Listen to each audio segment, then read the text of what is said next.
That is king Nagarjuna. Hydraa పేరుతో మొదట CM Revanth బలిపశుని చేసింది ఈ నాగ్నే. మంత్రి కొండా సురేఖ వల్గర్ మాటలతో అక్కినేని పరపతిని బయటకు గుంజిన కాంగ్రెస్ అయినా ఆమెపై చర్యలు లేవు. నాగ్ న్యాయ పోరాటం చేసిన ఇండస్ట్రీ కోసం అన్నీ మరిచి, అది కింగ్ హుందాతనం. వచ్చి రాగానే టాలుడిపై పడ్డాడు రేవంత్ రెడ్డి. మొదటగా బలిపెట్టింది నాగార్జునని. వివాదరహితుడుగా తన పని తాను చేసుకుపోయే తత్వం ఆయనది. లో ప్రొఫైల్ మెయింటైన్ చేస్తూ తండ్రి చూపిన బాటలో సినిమానే ప్రపంచంగా బతుకుతున్నవాడు. రాష్ట్రంలో ఎవరు ముఖ్యమంత్రిగా ఉన్నా అందరితో కలుపుకోలుగా ఉండేవాడు కూడా. కానీ ఎందుకో రేవంత్ నాగార్జున టార్గెట్ చేశాడు. హైడ్రా వచ్చి రాగానే ఎన్కన్వెన్షన్ కూల్చేసింది. అది కింగ్ ఊహించని పరిణామం. ఇది పక్కా కక్షపూరిత చర్య, అందులో డౌట్ లేదు.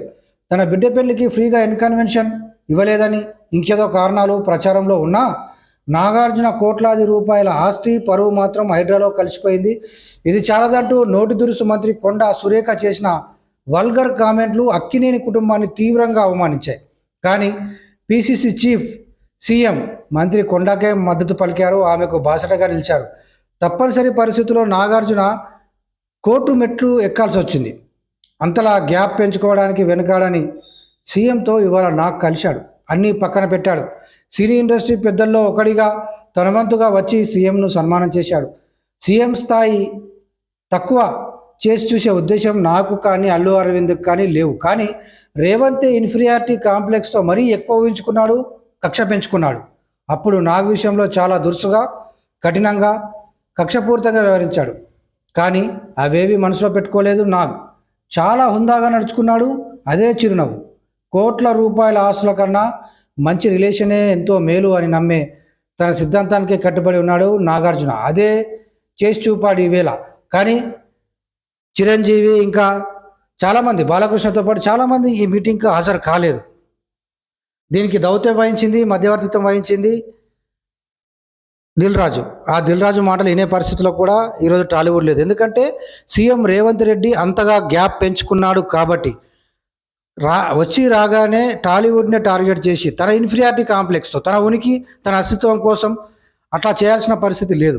ఒక ఎన్కన్వెన్షన్ కూల్చడంలో తను ఏదో కేసీఆర్ చేయలేని పనిని, కేటీఆర్ చేయలేని పని చేశానని గొప్పలు చెప్పుకునే దాన్ని సరే ప్రజలు కొంత ఆమోదించినప్పటికీ తర్వాత హైడ్రా ఎంత అపకీర్తి సాధించి పెట్టిందో, అపప్రద తెచ్చిపెట్టిందో, ఎంత నష్టం చేకూర్చిందో, తర్వాత ఎట్లా బ్రేక్ తీసుకొని వెనకడుగు వేశాడో మనమంతా చూసాం.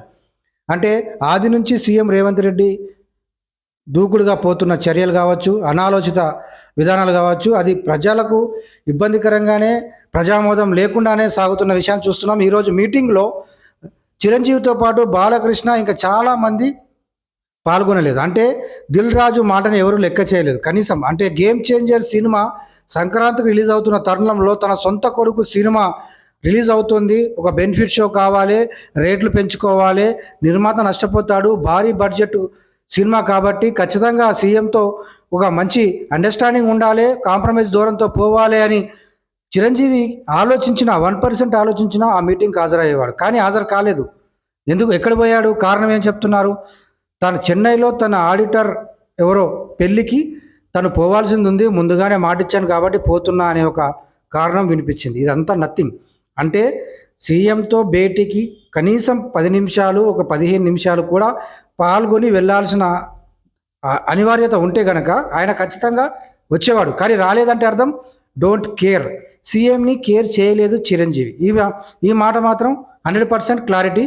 తన కొడుకు సినిమా గేమ్ చేంజర్ రిలీజింగ్ ఉన్నా తను ఎట్లాగూ వెనక్కి తగ్గడన్న పక్కన పెడితే బెనిఫిట్ షోలు ఇచ్చే పరిస్థితి లేదు. ఎందుకంటే పులి మీద స్వారీ లాగానే ఇది కూడా ఉంది. గతంలో హైడ్రా పేరు మీద ఎట్లయితే పులి మీద స్వారీ చేసి కింద పడి తనకు తాను బలయ్యాడు, టాలీవుడ్ విషయంలో కూడా నాగార్జున ఎన్కన్వెన్షన్ కూల్చివేసిన తర్వాత మొన్న అల్లు అర్జున్ అరెస్ట్ విషయంలో కూడా దూకుడుగా పోయిన తర్వాత కాంప్రమైజ్ ధోరణికి రావాల్సిందే. ఎందుకంటే ఇంకా ఇలాగే వాళ్ళతో వైరం పెంచుకుంటే సంకనాగిపోతుంది కాంగ్రెస్ పార్టీ, ప్రభుత్వానికి కూడా ఇబ్బంది అని చెప్పి పైనుంచి అక్షింతలు కూడా పడతాయి. కాబట్టి అది నడిచే పరిస్థితి లేదు.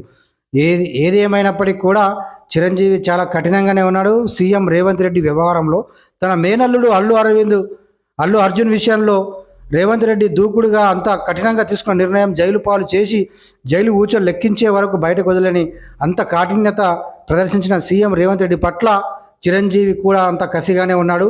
ఆయన గైరాజర్ కావడం కూడా దీనికి అద్దం పడతా ఉంది.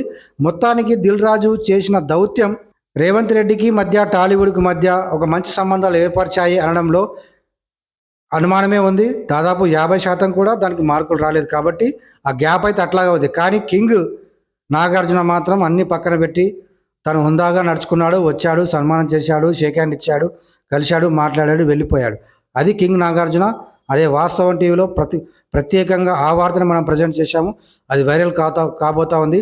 చిరంజీవి, ఆ ఫ్యామిలీ, రేవంత్ రెడ్డి, కాంగ్రెస్ ప్రభుత్వం మధ్య వైరము అంటే ఒక పెద్ద టాలీవుడ్కి పెద్దగా చిరంజీవిని చూసినప్పుడు, బాలకృష్ణని చూసినప్పుడు, వాళ్ళ గైర్హాజరుని చూసినప్పుడు రేవంత్ రెడ్డికి టాలీవుడ్కి మధ్య గ్యాప్ అలాగే ఉంది. ఏమాత్రం సమన్వయం కుదరలేదు. దిల్ రాజు చేసిన దౌత్యం అటర్ ఫ్లాప్, ఫెయిల్యూర్ అని చెప్పాలి.